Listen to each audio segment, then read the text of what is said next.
Hello, ਮੈਂ ਤੁਹਾਡਾ ਸਾਰਿਆਂ ਦਾ ਇਸ ਆਨਲਾਈਨ ਵੀਡੀਓ ਸੈਸ਼ਨ ਦੇ ਲੈਕਚਰ ਨੰਬਰ 10 ਦੇ ਵਿੱਚ ਸਵਾਗਤ ਕਰਦਾ ਹਾਂ। I am Sonjit Rahul, lecturer civil in government polytechnical college Talwara, Punjab.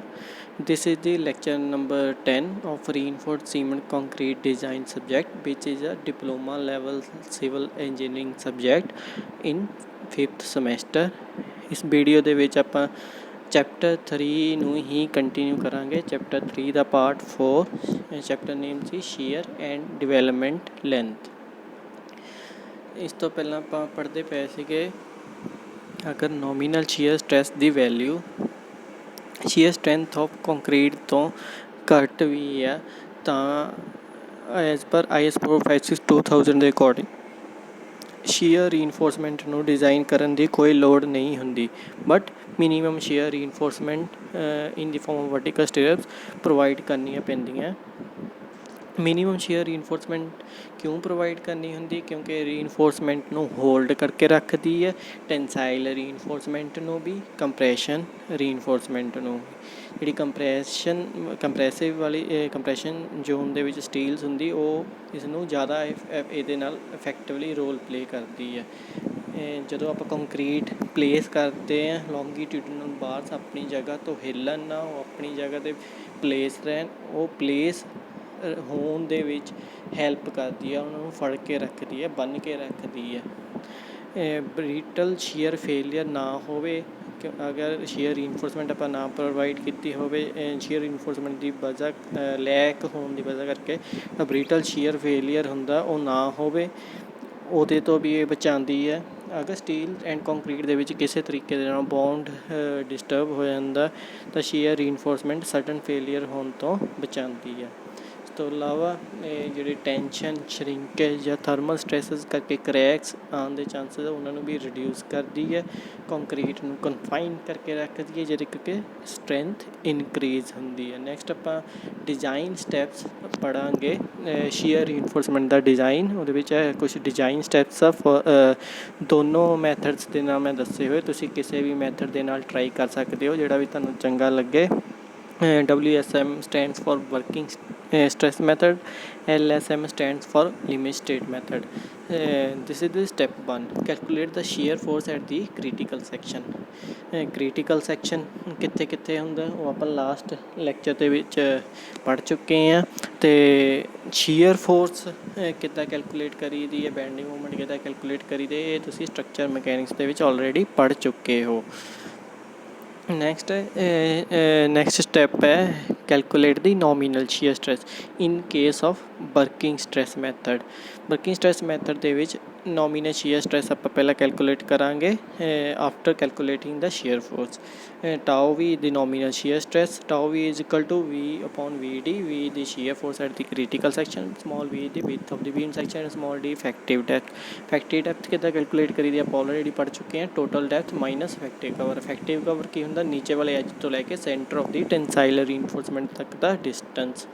ਇਹ ਸੀ ਵਰਕਿੰਗ ਸਟ੍ਰੈਸ ਮੈਥਡ ਦੇ ਵਿੱਚ। ਲਿਮਿਟ ਸਟੇਟ ਮੈਥਡ ਦੇ ਵਿੱਚ ਨੋਮੀਨਲ ਸ਼ੀਅਰ ਸਟ੍ਰੈਸ ਡਾਇਰੈਕਟਲੀ ਨਹੀਂ ਕੈਲਕੂਲੇਟ ਕਰਨਾ, ਉਸ ਤੋਂ ਪਹਿਲਾਂ ਆਪਾਂ ਨੂੰ ਫੈਕਟਡ ਸ਼ੀਅਰ ਫੋਰਸ ਕੈਲਕੂਲੇਟ ਕਰਨੀ ਪਏਗੀ। ਫੈਕਟਡ ਸ਼ੀਅਰ ਫੋਰਸ ਕਿੱਦਾਂ ਕੈਲਕੂਲੇਟ ਕਰਨੀ? ਕ੍ਰਿਟੀਕਲ ਸੈਕਸ਼ਨ 'ਤੇ ਜਿਹੜੀ ਸ਼ੀਅਰ ਫੋਰਸ ਆਪਾਂ ਕੈਲਕੂਲੇਟ ਕੀਤੀ ਸੀ, ਉਸ ਨੂੰ ਪਾਰਸ਼ੀਅਲ ਫੈਕਟਰ ਆਫ ਸੇਫਟੀ ਦੇ ਨਾਲ ਮਲਟੀਪਲਾਈ ਕਰਾਂਗੇ। ਪਾਰਸ਼ੀਅਲ factor of safety the value 1.5, V ਨੂੰ 1.5 ਦੇ ਨਾਲ ਮਲਟੀਪਲਾਈ ਕਰਕੇ VU ਦੀ ਵੈਲਿਊ ਆਏਗੀ। VU ਵਾਲੀ value nominal shear stress value calculate ਕਰਨ ਦੇ ਲਈ VU ਦੀ ਵੈਲਿਊ ਨੂੰ ਆਪਾਂ ਯੂਜ਼ ਕਰਾਂਗੇ। ਨੈਕਸਟ ਹੈ step 3, calculate the sheer strength of the concrete.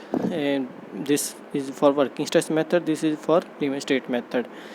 Working stress method ਦੇ ਵਿੱਚ ਟੇਬਲ ਨੰਬਰ 23, ਪੇਜ ਨੰਬਰ 84 ਤੋਂ ਸ਼ੀਅਰ ਸਟਰੈਂਥ ਕੈਲਕੂਲੇਟ ਕਰਾਂਗੇ। ਲਿਮਿਟ ਸਟੇਟ ਮੈਥਡ ਦੇ ਵਿੱਚ ਆਪਾਂ ਟੇਬਲ ਨੰਬਰ 19 ਰੈਫਰ ਕਰਾਂਗੇ।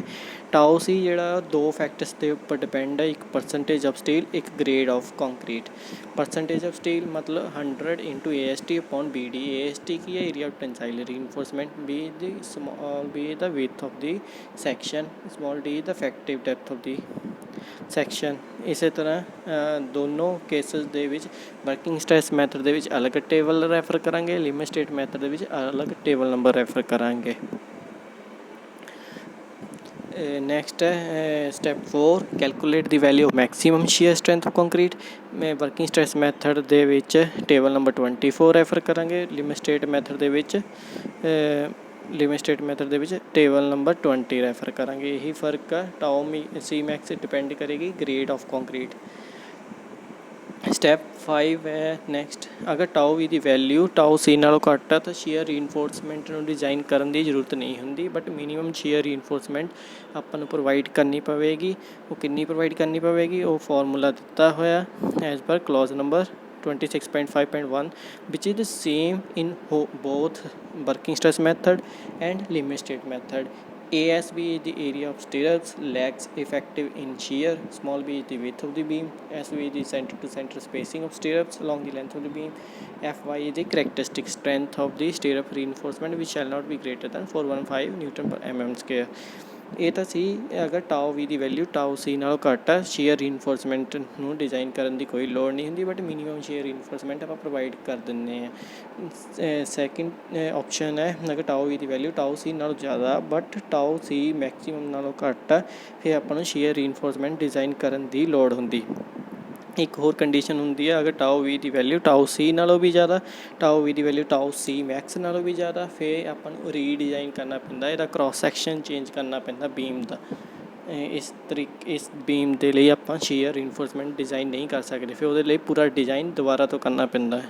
ਸੋ ਅਗਰ ਸੈਕਿੰਡ ਕੇਸ ਟਾਓ ਵੀ ਦੀ ਵੈਲਿਊ ਟਾਓ ਸੀ ਨਾਲੋਂ ਜ਼ਿਆਦਾ, ਟਾਓ ਸੀ ਮੈਕਸਿਮਮ ਤੋਂ ਘੱਟ ਆ, ਫਿਰ ਆਪਾਂ ਸ਼ੀਅਰ ਰੀਇਨਫੋਰਸਮੈਂਟ ਡਿਜ਼ਾਈਨ ਕਰਨਾ ਪੈਂਦਾ। ਉਹ ਡਿਫਰੈਂਟਲੀ ਡਿਜ਼ਾਈਨ ਕਰਾਂਗੇ, ਵਰਕਿੰਗ ਸਟ੍ਰੈਸ ਮੈਥਡ ਦੇ ਲਈ ਅਲੱਗ ਤਰੀਕੇ ਨਾਲ, ਲਿਮਿਟ ਸਟੇਟ ਮੈਥਡ ਦੇ ਲਈ ਅਲੱਗ ਤਰੀਕੇ ਨਾਲ। This is the step number 6 for designing the shear reinforcement. Net design shear force ਜਿਹੜੀ ਹੋਏਗੀ, ਸ਼ੀਅਰ ਫੋਰਸ ਜਿਹਦੇ ਲਈ ਆਪਾਂ ਸ਼ੀਅਰ ਰੀਇਨਫੋਰਸਮੈਂਟ ਪ੍ਰੋਵਾਈਡ ਕਰਨੀ ਹੈ, total shear force minus shear taken by the concrete. This is for the working stress method, this is for the limit state method. ਇਹਦੇ ਵਿੱਚ ਆਪਾਂ ਸਿੰਪਲੀ ਵੀ ਦੀ ਵੈਲਿਊ ਯੂਜ਼ ਕਰਾਂਗੇ, ਇਹਦੇ ਵਿੱਚ ਵੀ ਯੂ ਦੀ ਵੈਲਿਊ ਯੂਜ਼ ਕਰਾਂਗੇ। ਬਾਕੀ ਵੀ ਦੀ ਵੈਲਿਊ ਟਾਓ ਵੀ ਵੀ ਡੀ, ਉਹਦੇ ਵਿੱਚ ਅਗਰ ਵੈਲਿਊ ਪੁੱਟ ਕਰਾਂਗੇ ਨੀਚੇ ਵਾਲਾ ਫਾਰਮੂਲਾ ਟਾਓ ਵੀ ਮਾਈਨਸ ਟਾਓ ਸੀ ਵੀ ਡੀ ਸਿੰਪਲੀ ਬਣ ਜਾਏਗਾ। ਇਸ ਤੋਂ ਆਪਾਂ ਵੀ ਐਸ ਜਾਂ ਵੀ ਐਸ ਦੀ ਵੈਲਿਊ ਕੈਲਕੂਲੇਟ, ਵੀ ਯੂ ਐਸ ਦੀ ਵੈਲਿਊ ਕੈਲਕੂਲੇਟ ਕਰ ਸਕਦੇ ਹਾਂ। ਅਗਰ ਇਹ ਵੈਲਿਊ ਕੈਲਕੂਲੇਟ ਆਪਾਂ ਕਰ ਲੈਂਦੇ ਹਾਂ, ਨੈਕਸਟ ਸਟੈਪ 'ਤੇ ਚੱਲਦੇ ਹਾਂ। ਅਗਰ ਟਾਓ ਵੀ ਦੀ ਵੈਲਿਊ ਟਾਓ ਸੀ ਨਾਲੋਂ ਬਹੁਤ ਜ਼ਿਆਦਾ, ਇੱਕ ਜਾਂ ਦੋ ਬਾਰਸ ਨੂੰ ਆਪਾਂ ਬੈਂਡ ਵੀ ਕਰ ਸਕਦੇ ਐਟ 45 ਡਿਗਰੀ, ਮਤਲਬ ਬੈਂਟ ਬਾਰਸ ਪ੍ਰੋਵਾਈਡ ਕਰ ਸਕਦੇ in both cases, working stress method and limit state method. ਅਤੇ ਜਿਹੜੀ ਬੈਂਟ ਅਪ ਬਾਰਸ ਦੇ ਦੁਆਰਾ ਸ਼ੀਅਰ ਦੀ ਰਜਿਸਟੈਂਸ ਹੋਏਗੀ ਉਹ ਆਪਾਂ ਕੈਲਕੂਲੇਟ ਕਰ ਲਵਾਂਗੇ as per this clause number, as per this clause number. Working stress method ਦੇ ਵਿੱਚ clause number B 5.4, limit state method ਦੇ ਵਿੱਚ ਕਲੌਜ਼ 40.4 ਸੀ। ਇਹ ਅਲੱਗ ਅਲੱਗ ਫਾਰਮੂਲੇ ਆ, ਇਹ ਫਾਰਮੂਲੇ ਤੁਸੀਂ ਸਿੰਪਲੀ ਕੋਡ ਤੋਂ ਦੇਖ ਸਕਦੇ ਹੋ। Sigma S V is the permissible tensile stress whose value is given in table number 22 and VUS1 FY the characteristic strength of bent up bar, ASB is the area of bent up bars, alpha is the angle of inclination, so VS1 shear taken by bent up bar।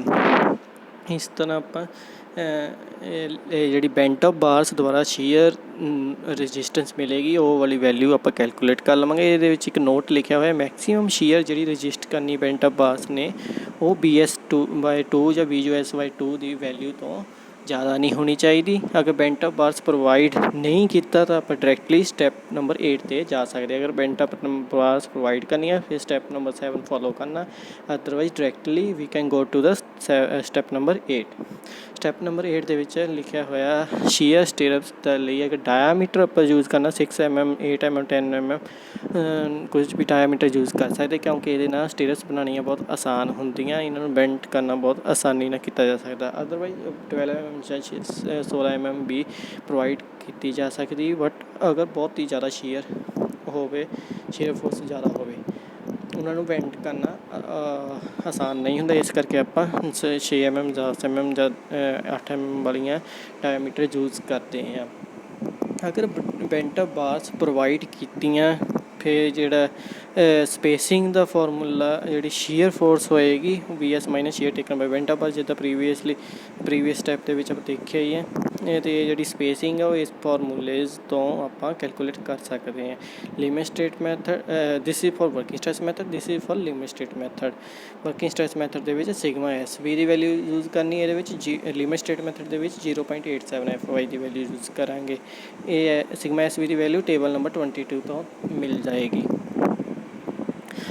Second ਹੈ step 8 ਦਾ second part, ਅਗਰ bent of ਬਾਰਸ ਆਪਾਂ ਨਹੀਂ provide ਕੀਤੀਆਂ ਤਾਂ ਜਿਹੜੀ vertical ਸਟਿਰਪਸ ਆ ਸਾਰੀ sheer force ਦੇ ਲਈ ਹੀ ਡਿਜ਼ਾਈਨ ਕਰਨੀਆਂ ਪੈਣਗੀਆਂ, ਕਿਉਂਕਿ ਬੈਂਟ ਆਫ ਬਾਰਸ ਆਪਾਂ ਨਹੀਂ ਪ੍ਰੋਵਾਈਡ ਕਰ ਰਹੇ। ਬੈਂਟ ਆਫ ਬਾਰਸ ਦੀ ਰਜਿਸਟੈਂਸ ਕੋਈ ਨਹੀਂ ਹੈਗੀ, ਅਤੇ ਜਿਹੜੀ ਸਟਿਰਪਸ ਆਪਾਂ ਨੂੰ ਸਾਰੀ ਸ਼ੀਅਰ ਫੋਰਸ ਦੇ ਲਈ ਹੀ ਡਿਜ਼ਾਈਨ ਕਰਨੀਆਂ ਪਵੇਗੀਆਂ, ਅਤੇ ਉਹਦੀ ਸਪੇਸਿੰਗ ਜਿਹੜੀ ਆ ਵਾਲੀ ਕਲੌਜ਼ ਨੰਬਰ ਤੋਂ ਆਪਾਂ ਨਿਕਾਲ ਸਕਦੇ ਹਾਂ। ਦਿਸ is for working stress method, this is for limit state method.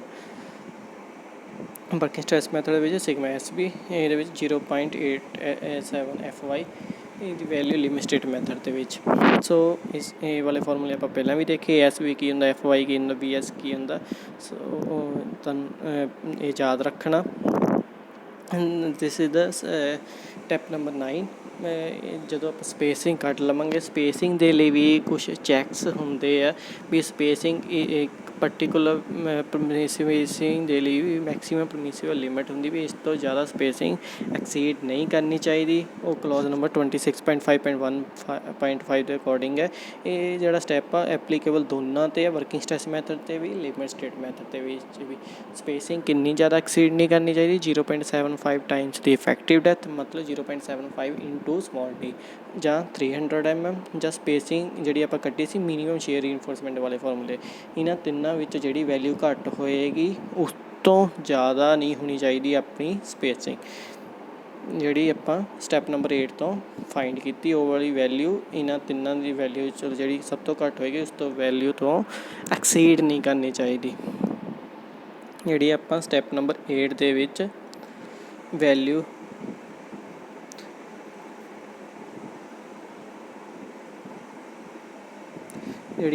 Step number 8 ਦੇ ਵਿੱਚ ਇਹ ਵੈਲਿਊ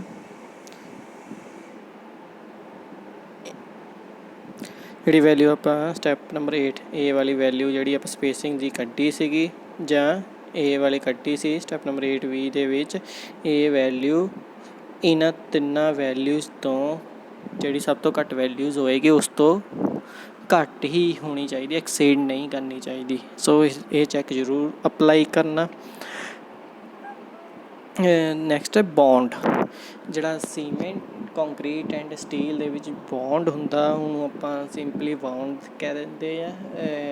ਅਗਰ ਰੀਇਨਫੋਰਸਡ ਸੀਮੈਂਟ ਕੰਕਰੀਟ ਡਿਜ਼ਾਈਨ ਦੇ ਥਿਊਰੀ ਦੇ according there should be a perfect bond ਹੋਣਾ ਚਾਹੀਦਾ between concrete and reinforcing bar, ਤਾਂ ਕਿ ਸਟੀਲ ਦੇ ਸਲਿੱਪਿੰਗ ਹੋਣ ਦੇ ਚਾਂਸਸ ਘੱਟ ਤੋਂ ਘੱਟ ਹੋਣ ਜਦੋਂ ਕੋਈ ਵੀ ਇਹਦੇ ਉੱਪਰ ਫੋਰਸ ਅਪਲਾਈ ਕੀਤੀ ਜਾਵੇ। RCC ਸਟਰਕਚਰ ਦੇ ਵਿੱਚ ਅਗਰ ਆਪਾਂ ਸਟੀਲ ਨੂੰ ਕੰਕਰੀਟ ਦੇ ਵਿੱਚ ਇੰਬੈਡ ਕਰਦੇ ਹਾਂ, ਜਦੋਂ ਸੁੱਕਦੀ ਹੈ ਉਹਦੇ ਕਰਕੇ ਕੰਕਰੀਟ ਸ਼ਰਿੰਕ ਹੁੰਦੀ ਹੈ, ਜਿਹਦੇ ਕਰਕੇ ਕੰਕਰੀਟ ਦੀ ਸਟੀਲ ਦੇ ਉੱਪਰ ਪਕੜ ਵੱਧਦੀ ਹੈ।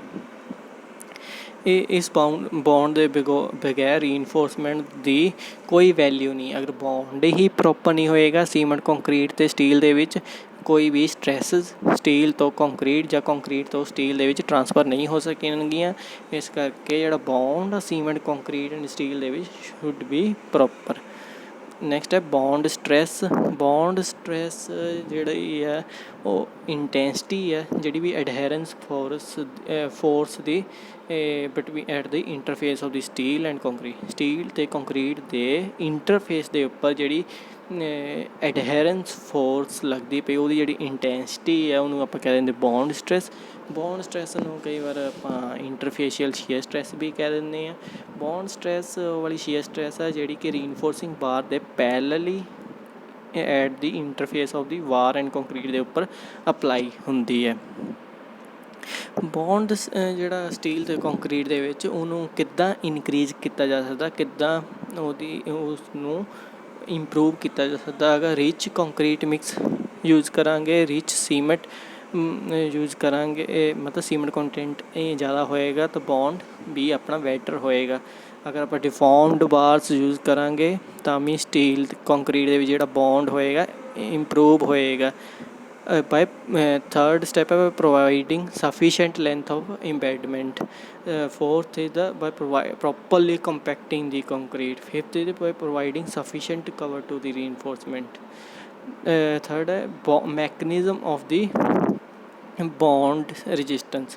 Bond resistance ਦਾ mechanism ਕੀ ਹੁੰਦਾ, ਜਿਹੜਾ adhesion ਆ steel and concrete ਦੇ ਵਿੱਚ ਉਹ ਇਨਕਰੀਜ਼ ਕੀਤੀ ਜਾ ਸਕਦੀ by chemical adhesion at the interface of steel and concrete. ਜਿਹੜੀ ਕਿ ਕੈਮੀਕਲ ਐਡਹੇਜ਼ਨ ਉਦੋਂ ਹੋਏਗੀ ਜਦੋਂ ਆਪਾਂ ਸੀਮੈਂਟ ਕੰਕਰੀਟ ਦੇ ਵਿੱਚ ਵਾਟਰ ਐਡ ਕਰਾਂਗੇ, ਉਹਦੇ ਕਰਕੇ ਜਿਹੜੀ ਐਡਹੇਜ਼ਨ ਹੋਏਗੀ ਸਟੀਲ ਦੇ ਨਾਲ, ਉਹਨੂੰ ਕੈਮੀਕਲ ਐਡਹੇਜ਼ਨ ਕਹਿੰਦੇ। ਨੈਕਸਟ ਹੈ ਫ੍ਰਿਕਸ਼ਨਲ ਰੈਜ਼ਿਸਟੈਂਸ। ਜਦੋਂ ਡਰਾਈ ਹੋ ਜਾਂਦੀ ਸੀਮੈਂਟ ਕੰਕਰੀਟ, ਉਹਦੇ ਨਾਲ ਜਿਹੜੀ ਫ੍ਰਿਕਸ਼ਨ ਬਣਦੀ, ਫ੍ਰਿਕਸ਼ਨ ਕਰਕੇ ਰੈਜ਼ਿਸਟੈਂਸ ਮਿਲਦੀ, ਉਹਨੂੰ ਕਹਿੰਦੇ ਫ੍ਰਿਕਸ਼ਨ ਰੈਜ਼ਿਸਟੈਂਸ। ਲਾਸਟ ਇਹਦੀ ਮਕੈਨੀਕਲ ਰੈਜ਼ਿਸਟੈਂਸ। ਇਹ ਜਿਹੜੇ ਤਿੰਨੋਂ ਰੈਜ਼ਿਸਟੈਂਸ ਆ, ਇਹ ਮੈਕੈਨਿਜ਼ਮ ਆ ਬੌਂਡ ਰੈਜ਼ਿਸਟੈਂਸ ਦਾ। So these are the reference to make the videos. I hope ਤੁਹਾਨੂੰ ਇਹ ਵੀਡੀਓ ਚੰਗੀ ਲੱਗੀ ਹੋਵੇਗੀ। Thank you.